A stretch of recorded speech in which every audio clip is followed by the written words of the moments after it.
And I feel like there has to be common ground in almost all situations if people would be willing to kind of meet somewhere and, like you said, have conversations with people and talk it through rather than listen to or hold to certain stereotypes or narratives that we think about people.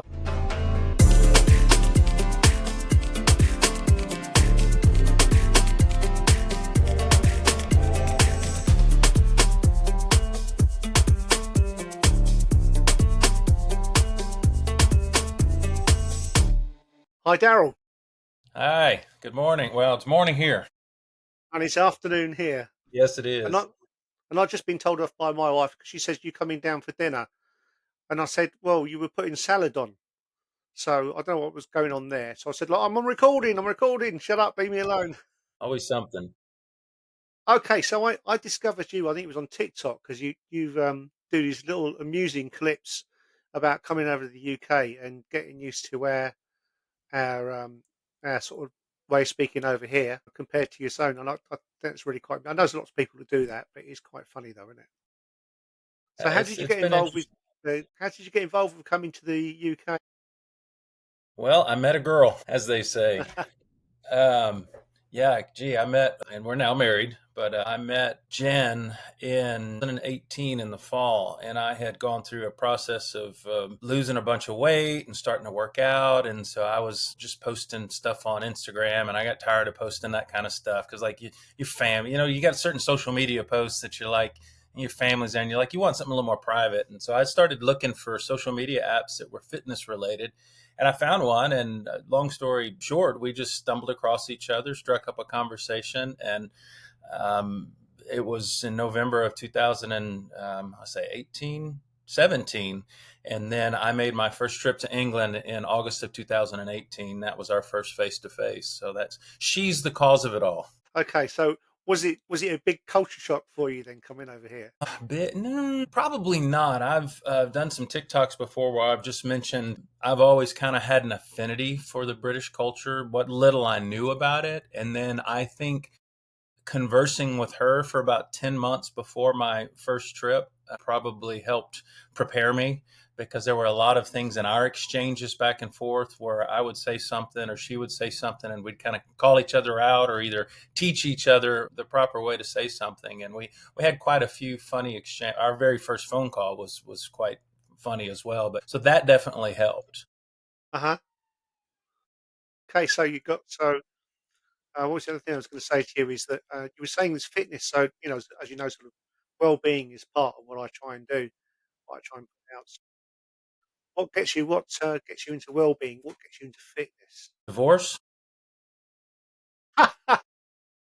No, I've always I grew up in a small town, still here in this small town now, and I played a lot of sports. And then you go to college and I played a little baseball in college and then life happens and you get a job and you don't always have time to work out. So, and to back up even before that as a kid, I was the little chunky kid. My grandmother always called me big boned, to soften the blow a little bit, but I was the picked on by my friends for being chunky.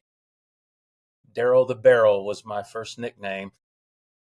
Yeah. And then I got into high school and lost a little weight and got into sports and then college. And then you get into the adult world and you eat and you don't have time to always work out. And so the last, 30 years of my life, my weight has gone up and down, up and down.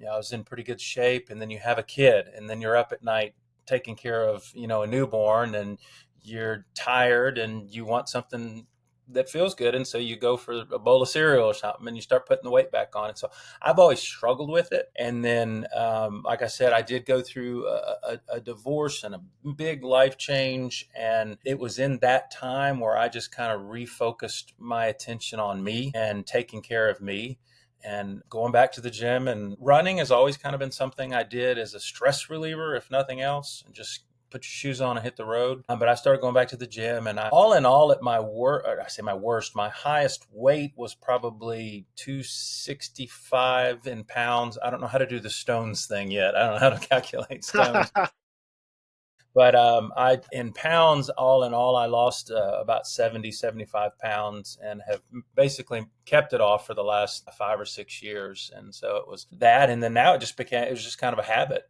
just every day, 5, 6 days a week, I try to do something physical. So if the keeping fit's a really important thing. So it was interesting we're talking about that. There's what we got over here in the UK this week is a thing about mental health, referring to that, and we're talking on the. I was watching the news this morning about the fact that it's about reducing cortisol or managing cortisol, and one of the ways of doing that, so the stress hormone, and the one let's say one of the ways of doing that is by getting out and working out or going for a run, so it actually manages it correctly rather than the cortisol rising through a stressful situation where one might get into an argument. I had a lot of that when I was working, packed up work. I used to get really, really stressed with Hmm. who I was working with a line manager and everything else. So it's a really important thing, I think, to note that, to put that forward. Absolutely. Yeah, especially the just like you said, the stress of life, whether it's, family or finances or whatever, it can add up and then it can cause you to not sleep well and then you get tired and it snowballs sometimes the wrong direction and you have to be real intentional. I was talking to Jen about something if I say I heard someone say something, I probably saw it on TikTok, but I heard someone say that there's some scientific evidence that meditation, just doing, quieting our mind, focusing on our breathing, just simple things like that actually helps grow gray matter in the brain and can increase our ability to cope or I guess our intelligence. I don't know. And just the science behind so many things is starting to catch up to the practicality of it. And because the world around us is not going to give us the opportunity to relax and take care of ourselves unless we're not, intentional about it in some way. Yeah, absolutely. And talking about that, it just so happens. I mean, meditation is something that I do, something I do practice. Mindfulness is a practice that I used to do in my work, and I do offer it in the community as well, locally. I'm a great believer in it. It's quite interesting because with people with different kind of neurodiversities, some people find the action of focusing on breathing find that quite stressful. Mm, So it's about adjusting the focus onto something else. mm. So at the moment, for me, I it works for me focusing on the breathing. That really helps to reduce the stress. But I came across a person actually personally who said that if he tries to focus on his breathing, it makes him more stressed. And then again, that came up on the TV program this morning about just meditation, breathing meditation is not the only answer. For some people, need to look at a different alternative. What did he discover or change or find that helped? I think it was just being able to sort of focus on looking at something. I'm not worrying about the breathing, or maybe or in very much listening to music and listening Mm, to music of of a certain speed, if you like, or just listening to music to enjoy. That it tends to music does tend to get us a bit more relaxed. I've always absolutely. found that as a musician. I've always found that anyway. Yeah, I saw one of your clips. I saw the clip I saw on YouTube that you had linked to your page was of you playing the trombone. Is that what you primarily do, or do you do other things instrumentally? I do play trombone. That's interesting. You found a trombone one. That's yeah. That's. I've got a couple of channels actually on YouTube. Okay. You probably clicked into the older one. Yeah, I played trombone for about. I played brass instruments since the age of 11. I started playing trombone about 20 years ago, and I play in a ska reggae band. So that's that's part of my major part of my enjoyment is Yeah. uh, is doing that. It's really good fun. Yeah, I actually have a background in music as well, and so there's something about it's kind of yeah. Sometimes you get the feeling from playing a team sport, but playing in a band is very similar because it takes the networking and the connecting and the working together. When you really sync up like that, there's something powerful in it. Yeah, definitely, definitely, especially in a small band as well. Mm, When it works, it really works well because there's some kind of it's almost a spiritual connection. You yeah. don't have to necessarily speak; you just connect no, no, again, it's a little bit like mindfulness, a little bit like meditating. Meditating with a group of people, with all aiming for um, the same result. Hmm. Something happens which is beyond the main kind of communication channels that we have. That makes it Absolutely. magic, and it really works. And everybody's doing something different too, and that's the uniqueness of it. So it's fitting together. Again, like jamming together sometimes. If somebody starts off on something and then you kind of tune in not only musically, but you tune in kind of Mm, spiritually with what's going on and know what direction they're going in. absolutely. It's a beautiful time.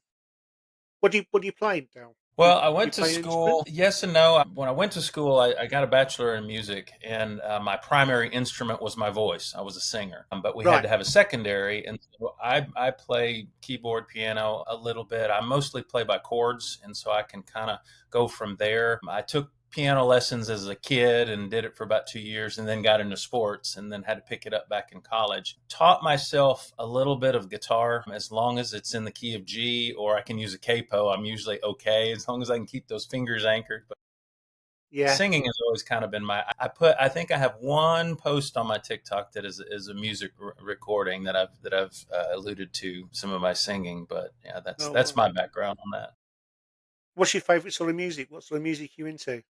Oh gosh, I'm a mood listener. I know Spotify has the day list thing now where it kind of the AI tracks your trends, and it tends to know when I'm in working out that I typically want something heavy metal or hard or grunge. My morning commute is usually either Vivaldi or something classical or romantic or like movie TV soundtracks and things like that. And so I kind of swing back and forth.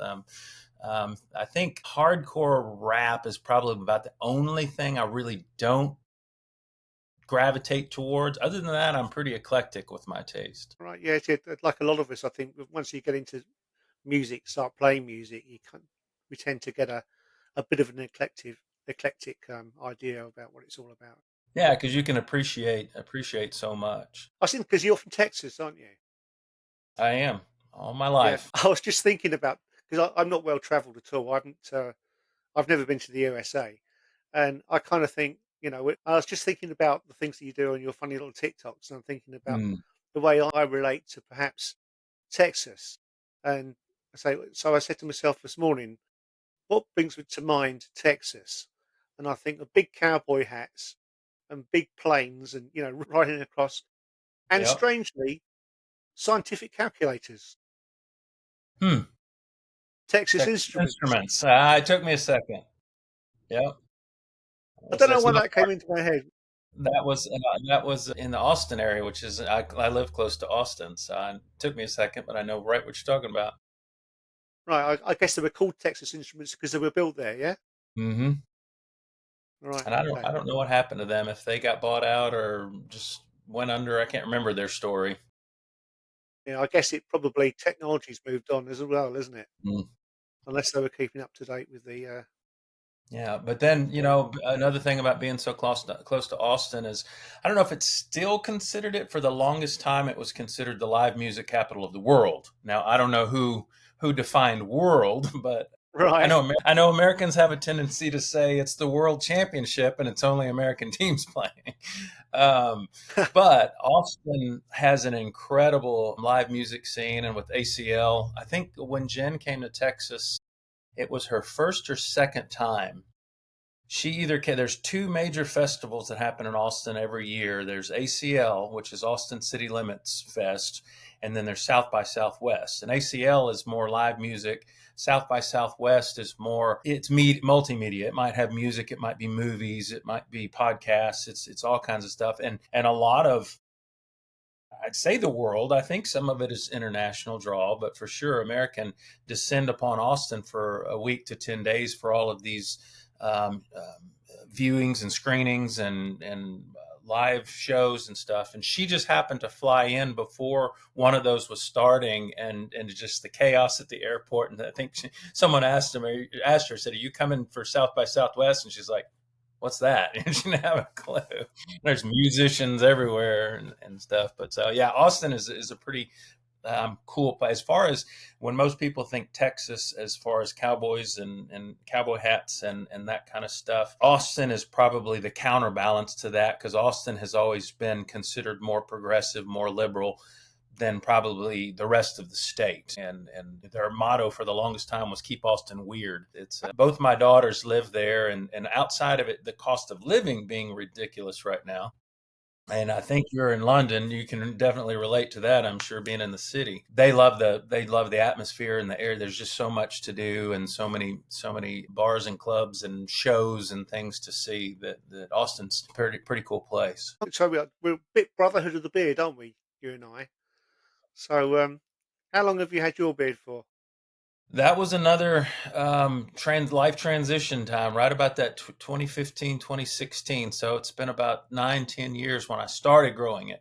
And throughout my life, I tried to grow one before and I could never get past that scruffly stage. And then I just stuck with it. And I was like, I can grow a beard. And I had no idea. I lost this hair, but I was like, apparently I can grow it on my face. And so I've really enjoyed having it but it's been about 10 years. Yeah, it gets you Fortunately, noticed. Yeah, go on. yeah, fortunately, Jen likes it, so that was a plus. It's funny. It gets you noticed. I was again just reflecting. I was at the pub the other night, and there was a fella come in, and he got a couple of marks on his face because I think he'd been. And somebody said to him, "What happened to you?" And he said, "Oh, he's I'm 31 years old, and I met this young lad, and I had a bit of an argument with him, and he beat me up." So anyway, they were talking about this, and he kept on saying to me, he's going, "Oh, you," he said, "why you got that beard? What you got that beard for?" And I said to him, "Because why do you grow a beard?" I said, "Because I can grow a beard." He's going, "But it's shit though, isn't it?" I said, "No, no, it's well, it's what I like to do. I quite enjoy it." I said, "What about you? You've got freckles. You've got a bit of beard on your beard." He said, "Eh?" I said, "What?" I said, "Eh?" I said, "What?" He said, "What?" I said, "You got a bit of beard on you." "Yeah, no, but it's not like yours though." He goes, "It's rubbish." He goes, "Anyway," he says, "you haven't got a moustache." I said, "Oh, now you're asking me a decent question." I said, I'm a brass musician. I play a trombone, right? So he can't have whiskers round here for me because it makes the mouthpiece slip all over the place. Although some people can play that with that. Then he kind of settled down a little bit, and after him, he'd had quite a bit to drink, and he admitted that alcohol was a problem for him. But after him trying to pick a fight with me, after a while, we settled down, and we had a sort of a half reasonable conversation before he left. Interesting. It just does make me laugh how people just kind of just think about communicating, Mm, and sometimes it's like taking a you take a bit of a risk. I was taking a bit of a risk really because he was looking to have a fight, and I could have gone very yeah. passive, and I just thought I'd just laugh it off and see what happens, and just kind of see if I can get into his perhaps his sense of humour, which I think he picked up in the end. And that takes quite a bit of emotional intelligence on your part to just be able to read people and to have the patience to not just react, but to respond to what they're saying and doing, or what's happening behind what they're saying. My wife has a phrase, the music behind their words, and kind of finding out what the soundtrack is you're hearing beyond just the words. Yeah. It's something I've learned to do over a number of years because it can be so easy. I see people get into conflict so easy. Yeah, and you throw a little alcohol in there, and that makes it even that much more exciting. He's going, "Oh, look, I'm 71. What do you think?" I said, "What do you think about that then?" He goes, "Oh, I'm getting in a fight." He just wanted to be disruptive. It doesn't always Yeah, work. Occasionally, you can. It's part of the work I did. It's interesting you mentioned emotional intelligence is a subject that I'm very interested in, on ways of communicating with people. And it's why I like meeting people. I like to talk to people all over the world. That's why I did the job, was working with people with drugs and alcohol issues for 16 years. I'm interested in what makes people tick, where they come from and what their interests are, and to challenge myself as well, challenge my own thoughts and beliefs. yeah, absolutely, and that's kind of it's kind of where where I'm at now, I haven't always been there, but getting to a place where connecting and engaging with people, and I think I'm looking forward to that as far as moving, because I know just being an American in a foreign country, you already kind of people will pick up on that as much as we would pick up on someone here that were from another country, and it kind of some people become curious, and so I'm looking forward to conversations, but I'm also nervous about things like you explained in the pub, like where maybe I'll misread somebody or misunderstand something, and get in the middle of something. I'm gonna need a mentor or a chaperone with me when I go to the pub. I'm sure it'll be okay. It's something that happens fairly rarely. Yeah, So are you planning to move to the UK then? I am. We're looking at. I think we counted just under 10 weeks. Middle of July is when I'm shooting. Crikey. And so what part of the UK are you coming to? I'll be in Suffolk and Felixstowe. That's where my wife has Wow. lived. Yeah, my wife has lived there for I can't remember how long she's been there. 20 plus years, I think. That's where she's originally from London, and then her family Uh-huh. moved to I think to Felixstowe. She lived in Woodbridge for a little while, and she's lived there for about 20 plus years. And so we've talked about down the road, once I get there and maybe we find our footing, that we might like to venture out and consider maybe moving somewhere else if the opportunity arises. But right now we'll just start there and see what happens. Yeah. Yeah. I'm just south of you. I'm down in Kent, right Okay. on the coast of Kent. Okay. Right on the tip, as near to France as you can get. Yeah, so it's lovely. I mean, the East Coast gets a lot of nice in the summertime.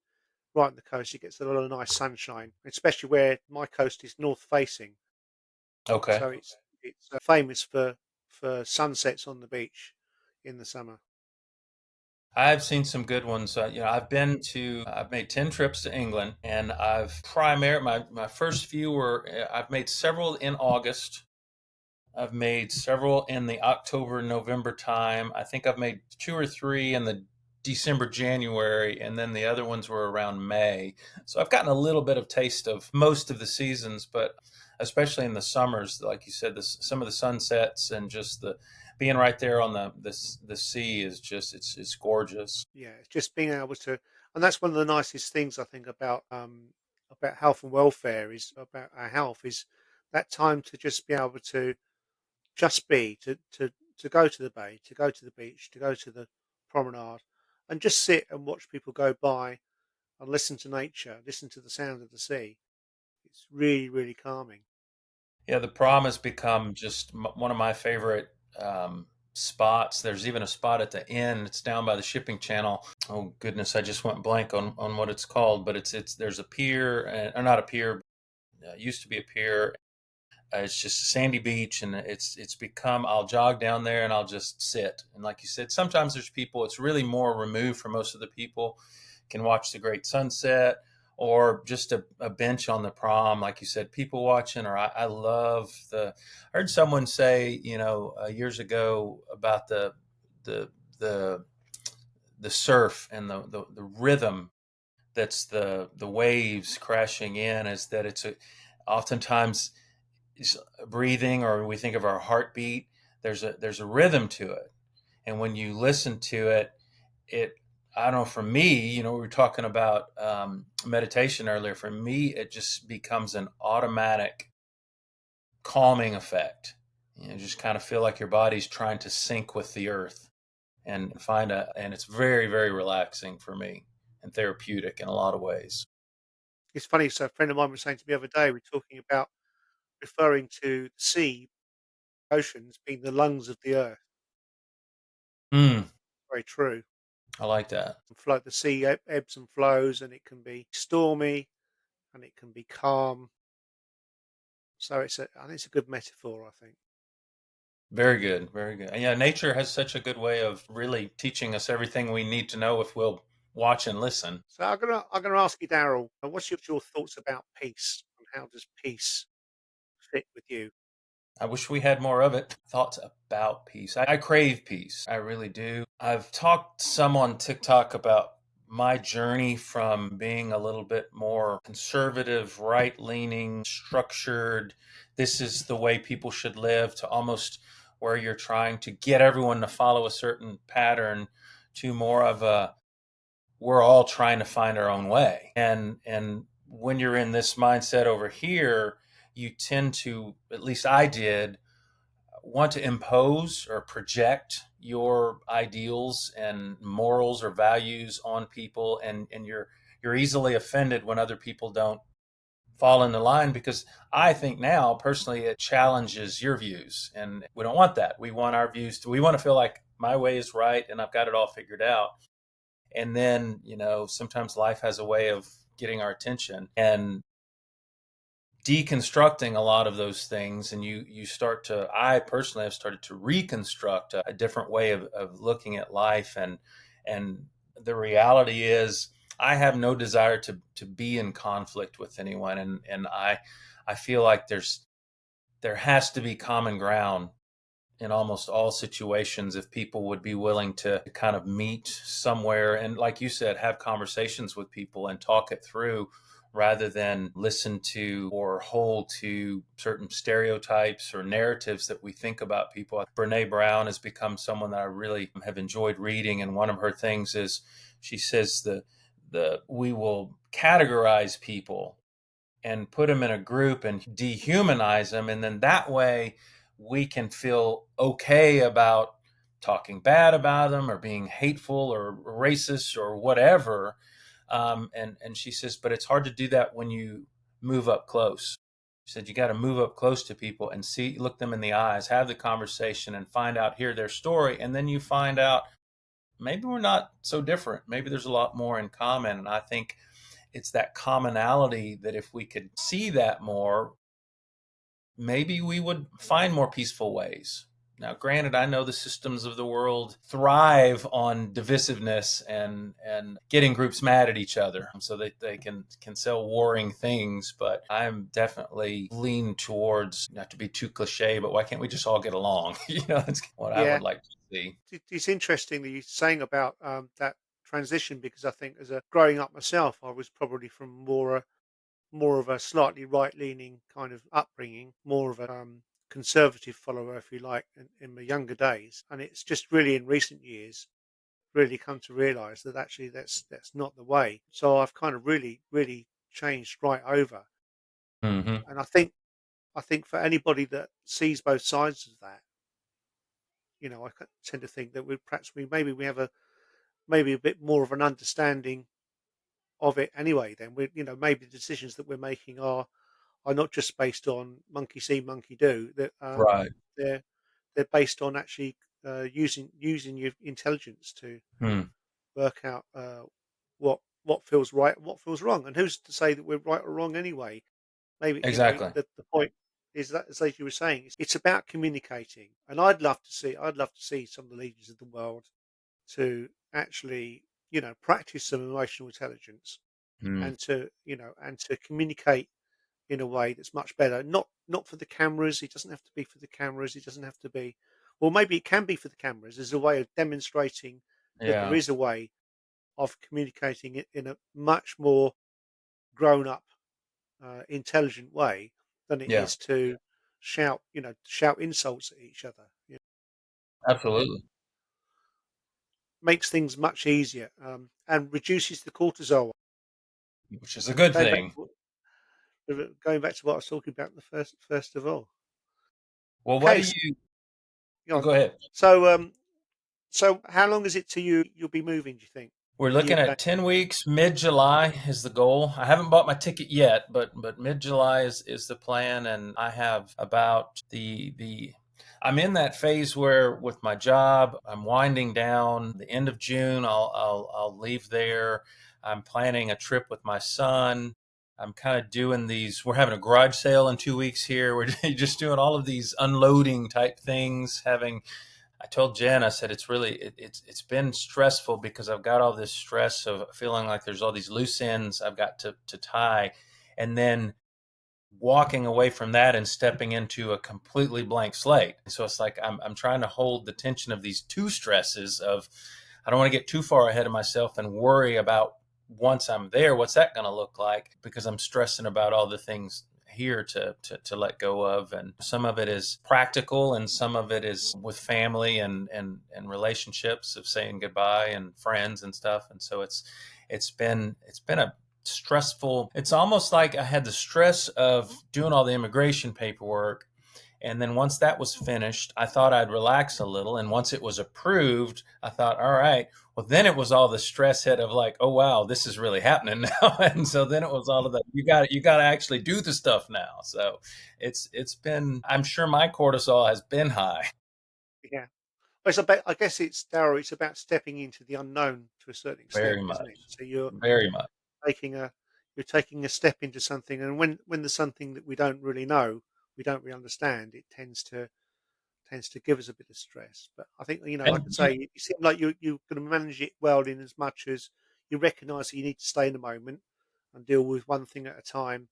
Don't worry too much about stuff that's too far in the future. Just deal with what needs to be done in the present moment. and you talk And I'm about sure you're going to love it relationships. over here. I'm sure I'm sure what you're going to love it over here. I'm sure you're going I to love it over honestly here in the UK. I honestly believe I am. I'm looking forward to it, and I've loved everything about it on all my trips. And people warn me about this or that. I'm like, life happens wherever you are. There's always going to be taxes, and there's always going to be health issues, and there's always going to be bills to pay. I don't think anybody's got it, figured out any better. So it's like that's not stressing me out. And so, as far as the culture and the people, all the experiences I've had already have just been beautiful and wonderful. And any issues we had, we've worked through them. And so I truly am looking forward to it and think it. I really do think Are I'm you going to enjoy it. are you going to be looking for work over here, or are I you just am. going to be? I'm at a place in life where, and I said clean slate. I'm starting over, basically. I'm reimagining a new future. And so once I get there, I'll probably just find something that's available. Just to make a paycheck, fit in somewhere, and then see what happens and see if any doors open to other things that fit my personality, or not going over there with certain expectations or whatever. I'm just looking to get my foot in the door, and then just like you said, kind of take it as it comes. Yeah, go with the flow, man. Yeah, very much, and it's Because it's I'm been flowing. yeah, trust. It's like kind of like trust in the universe and see what it delivers you. Because I'm sure things will work out. That's one of the things I've That's a kind of learnt philosophy. to do over years as well. Yeah, philosophy. Yeah. Yeah, that's a philosophy I really embrace, but when you're in the heat of the moment, it's hard to hang on to sometimes. All right. Well, Darren, thanks ever so much for being on today. I'll get this up on a. I could probably go out on audio as well as video as well. I like to do both. I'm leaning more towards the videos now because they seem to be a bit more fun. And just Sure. remind me of just you can blatantly promote your TikTok channel on here. So tell Yeah, I don't even, tell the I think listeners. it's just find some bald guy on there, and it's the only account I have, and it's just some corny Texan trying to prepare to move to England. That's really good. Honestly, I like it. I like the little things you put up there about talking about the differences, the different ways we use language. Well, I know you're wrapping up here, but one of the things that kind of took the most traction for me was I was on a trip, one of my trips to England. And it was actually like a follow up trip, and I'd had the idea before I even really understood TikTok at all. I was really having a almost an existential awakening of simple things, and it was like and so I started a series called Brits Do It Better, and it was just silly way because I wanted to tell somebody your street lights are better than ours because they have yellow both times, and it tells you when to get ready to. And I was just seeing these everyday little simple things going, this is brilliant. And it was like I was having a moment of, yeah, the world is bigger than Texas or the US. That's kind of where my TikTok kind of took off, and it was a very sincere observation. I wanted to like tell people back home, I was like, open your eyes. The world is bigger than just your little niche here. And America doesn't always do everything the best way. They do things over there pretty smart sometimes that work better than we do it. So that's how the whole TikTok thing really got started. That's great. It's fabulous. I really enjoy it, and I look forward to watching and seeing some more in time. And let's stay in touch. Absolutely. I appreciate it, Martin. Would love to meet up one day. Yeah, sure. I'm sure that may well happen at some point, especially if you're only up in Suffolk. That's not Yeah. too far from me. Excellent. Excellent. All right. Okay. Bye for now, man. Appreciate it. Have a good one.